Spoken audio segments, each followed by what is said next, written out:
Hello everyone, Tanya Inya for Kafinai, Major Star Stuff here, and today we're going to take our first deep dive into Ochoa, the glyph-based alphabet, or rather syllabary, of the Banu language. Understanding these building blocks of written Banu will not only provide us with a solid foundation for our future language endeavors, it will also help us understand better how the Banu interpret the world around them. Indai kakandai choa zu Banu. Everyone, let's learn how to write like Banu folk. Native Banu is written with a syllabary. Each glyph, or Ochoa, represents a complete syllable, that is, a vowel, or one consonant plus one vowel, or a consonant cluster followed by a vowel. For example, the word Ochoa comprises three syllables, O, Cho, and A. As you may remember from my Introduction to Banu video, A is the strongest vowel here, hence that's where the stress goes. Ochoa, not Ochoa. And this is how we write Banu in Ochoa.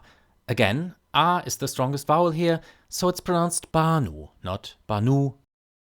Now, before we go on and learn the actual Banu alphabet, again, we better refer to it as a syllabary, let's take a step back and look at the components that make up the individual Ochoa, starting with the capsule. As you can see, the capsule comes in four variants: closed, open top, open bottom, and open top and bottom. Next, let's take a look at the glyphs representing the 20 single consonants of the Banu language. As you can see, most of the consonant glyphs appear as a pair, for example b and p, with the voiced ones always being open bottom and the voiceless ones always open top. Now, it is important to note that these single consonant glyphs are not the actual Ochoa that we'll be working with to form words. To create syllables, we will need, you probably guessed it, vowels. These are the 6 standalone Ochoa for the vowels of the Banu language. Since a vowel is already a syllable in its own right, we can use these in writing as is.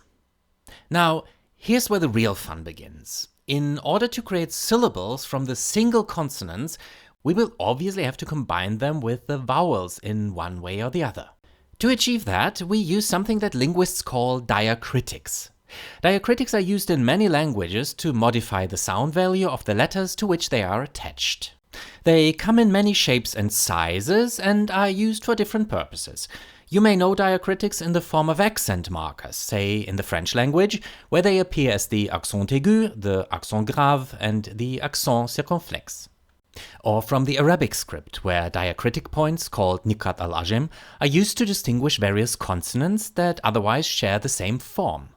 As you can see, in Banu we've got 6 diacritics that represent the vowel value of any given syllable that is not a standalone vowel.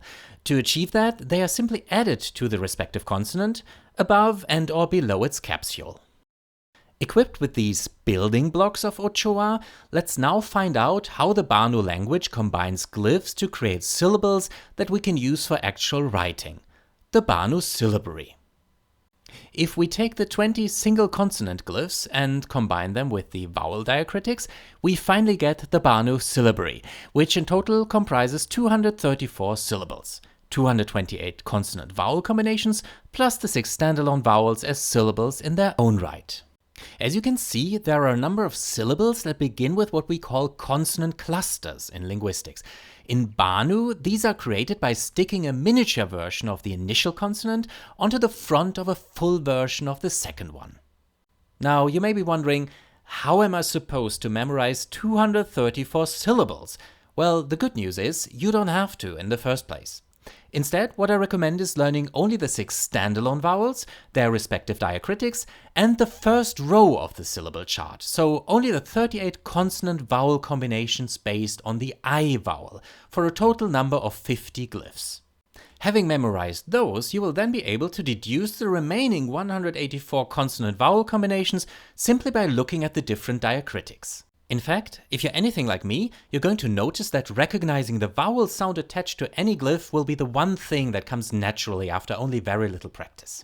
Now, as much as I would like to invite you to return to this video in the future as many times as you wish, I figured that some of you may want to carry this cheat sheet with them on their mobile devices for easier referencing or to study on the go. I've created two versions, a dark one and a light one, so you can pick whichever resonates more with your personal viewing preference. You can download these from my free Banu language resources gallery over on my Ko-fi page. Since some of you may still want to be able to refer to the full syllabary chart for their studies, I've also created an image file of that one.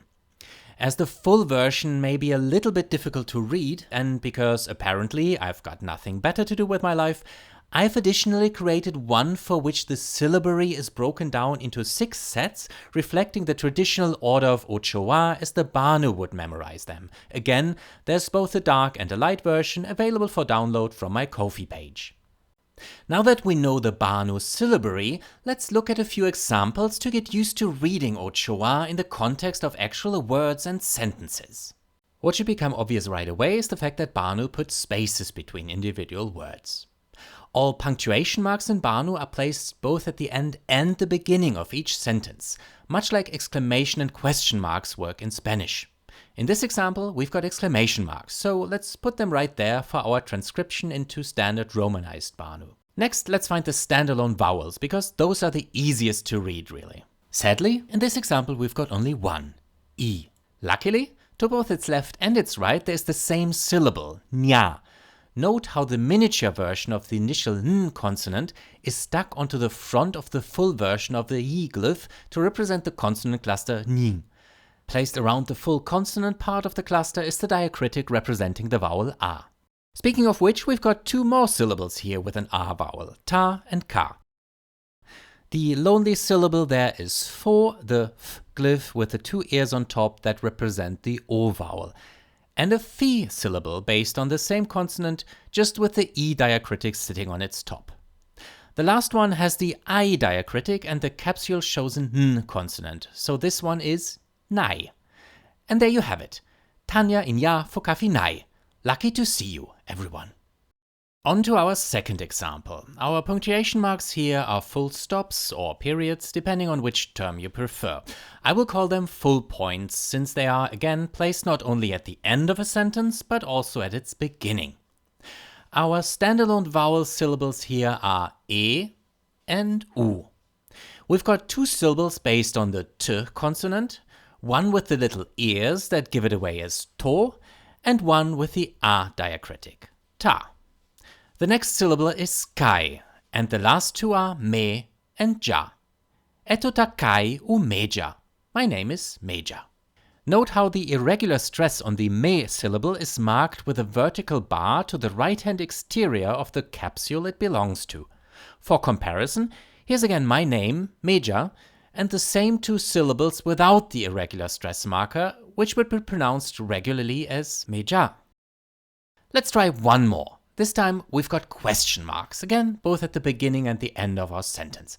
Additionally, there's a comma between the last 2 words. There are 3 standalone vowel syllables present here. An E at the very beginning of the sentence and another one right at the beginning of the second word, which is in line with how questions are formed in Banu grammar. More about that in a future video. The third vowel syllable is a standalone A. Next up are 2 syllables featuring the n consonant, no and nu. A miniature version of the n consonant is placed in front of the glyph for j, with an a diacritic placed around it, nja.